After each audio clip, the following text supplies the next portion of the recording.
Oi, pessoal. Bom, hoje eu estou aqui para falar de um tema que a princípio pode parecer não tão relacionado com a missão aí do Pessoas e Talentos, mas na minha opinião tem tudo a ver, que é política. E política tem tudo a ver com o desenvolvimento de indivíduos, de equipes, de times, de organizações, sejam organizações industriais, sejam organizações de serviços, sejam governo, seja sociedade civil organizada, né? Que é realmente a missão do Pessoas e Talentos, despertar realmente o melhor de indivíduos, de equipes e de organizações.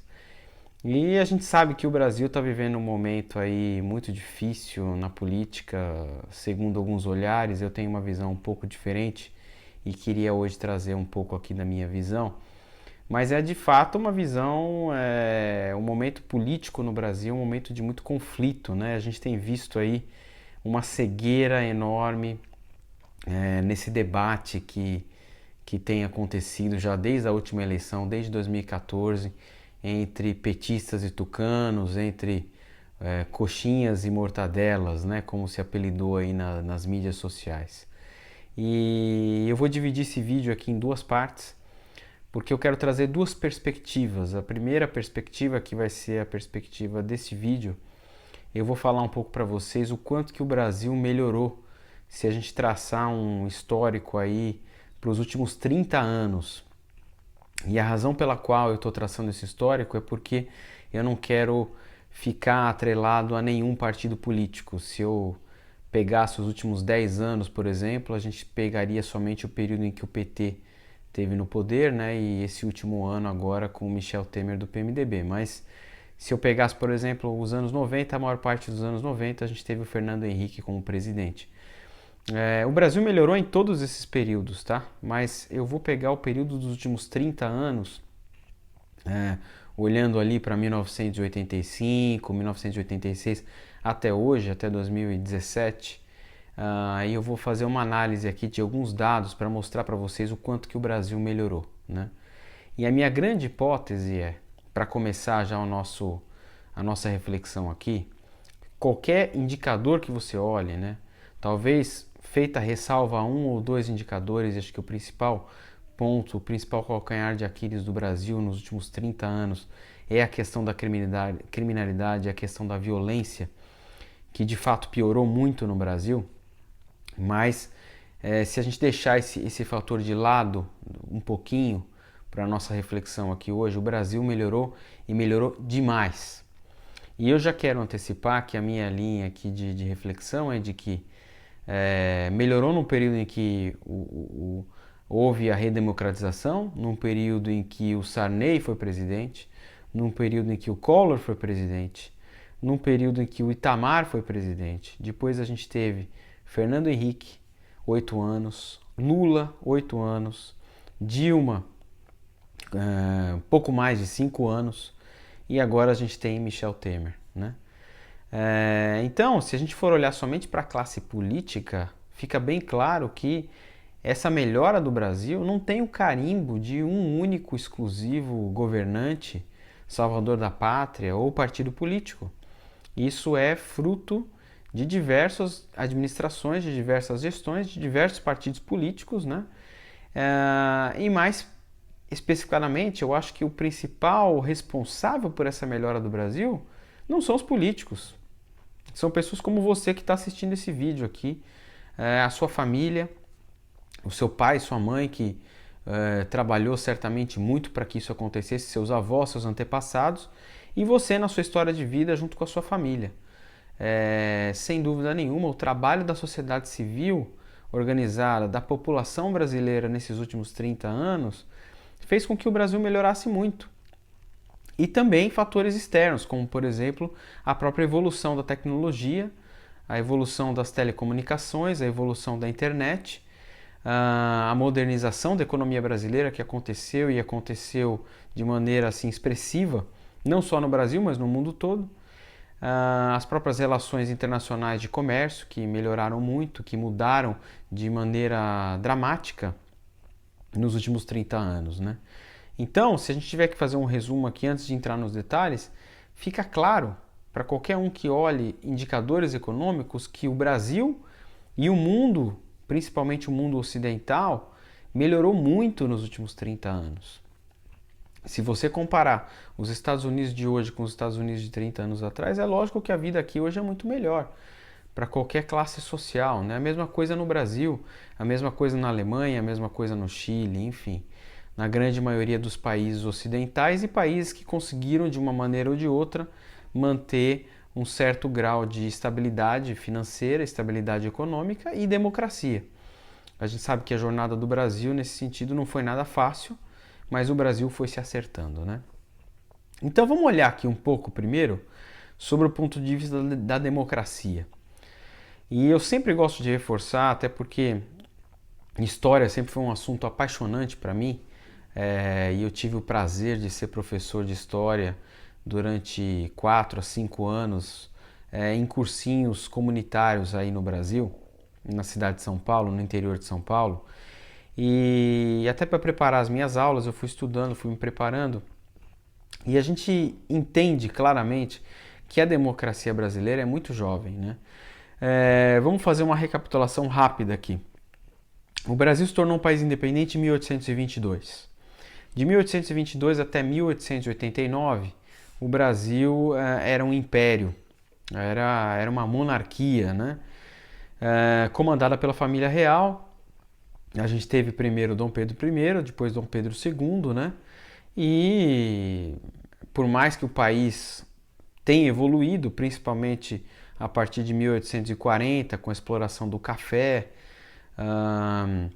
a gente obviamente não pode dizer que o Brasil era uma democracia. Não era uma democracia porque a gente tinha a figura do imperador, né? Para quem lembra lá da escola, a gente tinha o poder moderador e esse poder tinha a capacidade de controlar os demais poderes também e de exercer uma influência que, sem dúvida nenhuma, não pode ser chamada de democracia, né?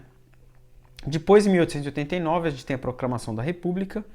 E para esse primeiro período da República, de 1889 até 1930, a gente tem o que ficou conhecido como política do café com leite, onde São Paulo e Minas Gerais se alternavam na eleição dos presidentes. A eleição já havia o voto, já havia a instituição do voto, mas aos poucos mais e mais pessoas foram tendo direito de voto. A gente tem a questão das mulheres, que no início não podiam votar, os analfabetos também não, mas mesmo assim realmente você tinha ali São Paulo e Minas disputando as eleições, e isso muda.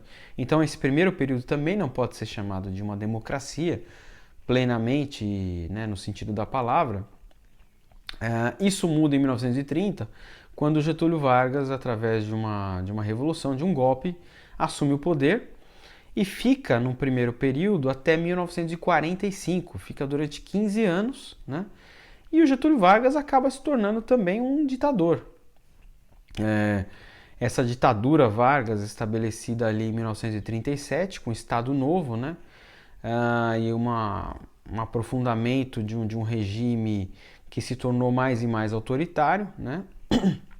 Então a gente pode dizer que a democracia começa de fato no Brasil de maneira muito frágil em 1945, quando o general Dutra assume o poder através de eleições diretas, né?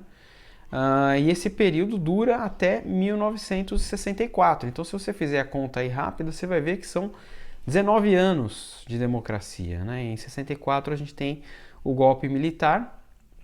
Os militares ficam até 1985, 21 anos de ditadura, né?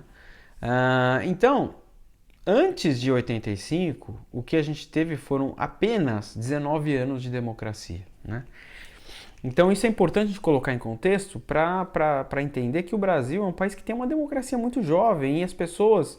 Então, diante desse cenário, as instituições que fortalecem a democracia, que dão amparo à democracia, foram sendo criadas praticamente nos últimos 30 anos, né?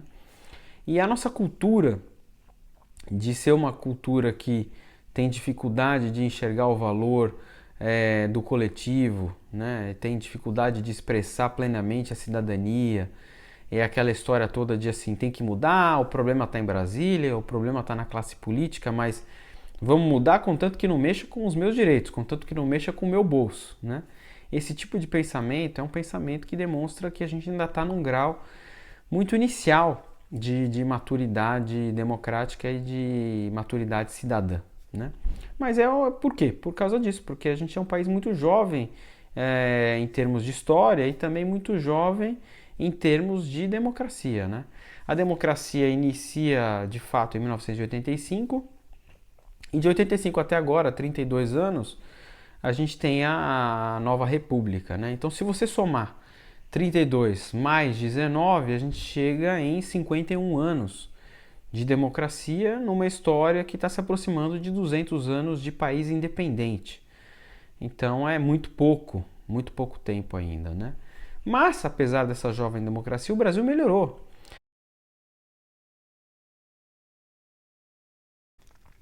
O Brasil melhorou. E se a gente for olhar aqui, até mesmo antes de entrar nos dados, acho que eu sempre procuro pensar um pouco na minha infância, né? E acho que talvez você já tenha feito esse exercício também. Olhando para a nossa própria vida, se a gente pensar na nossa vida hoje, na nossa vida 30 anos atrás ou 20 anos atrás, né? Ah, eu sou de uma época em que a gente passou por inflação de 2000%, a gente passou por fila de meses para poder ter um telefone fixo. A gente passou por situações do tipo dirigir e ser motorista ou passageiro num carro que não tem nem cinto de segurança, porque cinto de segurança era uma coisa que não era obrigatória no Brasil até meados dos anos 90, né? A gente passou por condições como, por exemplo, uma história engraçada que eu sempre me lembro. Eu gostava muito de Chaves, né, quando era criança, moleque, e surgiu uma lenda urbana num determinado momento de que a turma toda do Chaves tinha morrido num acidente aéreo, né? Eu demorei uns 10 anos para descobrir se isso era verdade ou não com a vinda da internet, né? Porque não tinha como você consultar. Onde é que você ia saber se esse tipo de história era verdade ou não, né? Então, quando a gente olha para a nossa vida 20, 30 anos atrás e a nossa vida hoje, melhorou e melhorou muito. Todos os países, de uma maneira geral, que são países que conseguiram manter uma democracia minimamente estabilizada, como é o caso do Brasil, e uma economia estável, com investimentos em programas sociais, que foi o que o Brasil fez, melhoraram, né?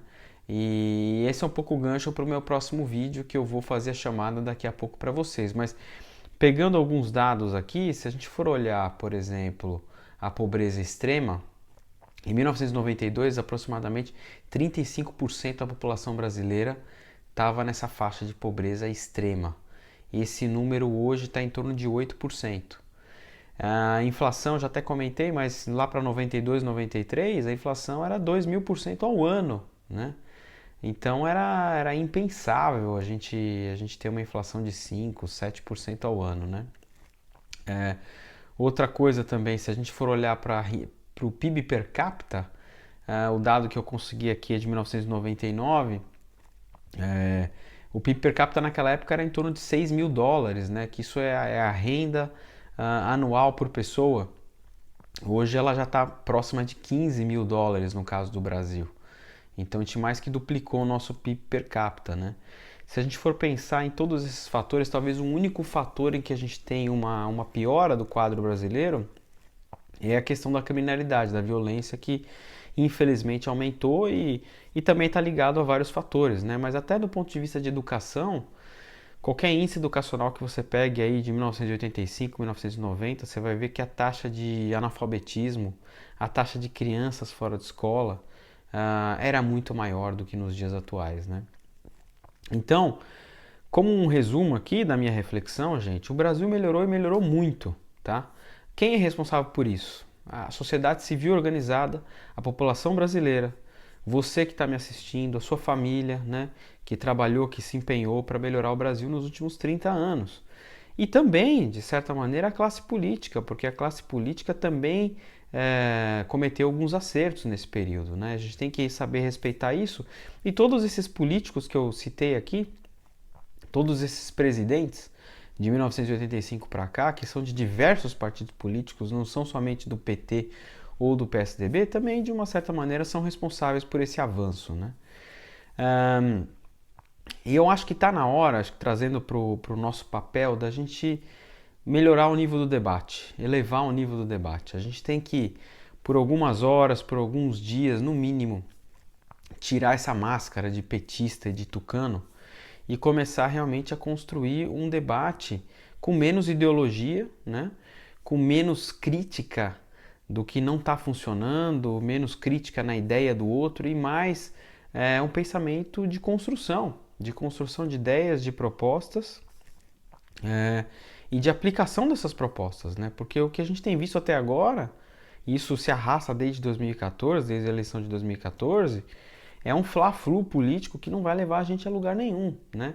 É falar que o PT é ruim por causa disso, o PSDB é ruim por causa daquilo e tudo mais. E agora a gente tem que considerar a entrada de novas lideranças também na política brasileira e o cenário eleitoral para 2018 vai ser muito mais amplo do que só PT e PSDB. Eu acho que nossa função é muito clara, a gente tem que elevar o nível do debate e tem que agir com cidadania, tem que cobrar a classe política, mas também tem que ser o exemplo, né? O Brasil, a gente ainda tem muito essa cultura, como eu citei aqui, de realmente o problema são os outros, o problema está lá em Brasília, tem que jogar uma bomba no Congresso, aquela história toda que a gente sempre escuta do povo nas esquinas e tudo mais, né? E eu sou totalmente contra essa visão, sou totalmente contra. Eu acho que a mudança começa no indivíduo, como grandes líderes aí da história da humanidade, como é o caso do Gandhi, trouxeram essa visão para a gente, né? Então, vamos fazer a mudança por nós, vamos fazer realmente a mudança pelo exemplo e vamos elevar o nível do debate, porque a gente está precisando. Se você gostou desse vídeo, por favor, aí clique no YouTube, compartilhe, curta o nosso vídeo, tá? Peço que você curta também a nossa página no facebook.com/pessoas e talentos. Visite o nosso site, pessoasetalentos.com.br, tá? E deixe seu comentário aqui, deixe seu comentário para que a gente possa cada vez mais ampliar esse debate. Eu vou voltar em breve com mais um vídeo sobre esse tema e eu acho que vou trazer uma visão ainda mais abrangente desse tema, mostrando a evolução do Brasil, principalmente quando você compara com os grandes países do mundo, países que têm uma população acima de 80 milhões, de 100 milhões. E a grande hipótese que eu trago por trás disso é que gerenciar um país grande não é fácil, né? E é por isso que quando a gente coloca o Brasil nesse grupo dos 20 maiores países do mundo em termos de população, a gente vai ver que o Brasil está muito bem e obrigado, né?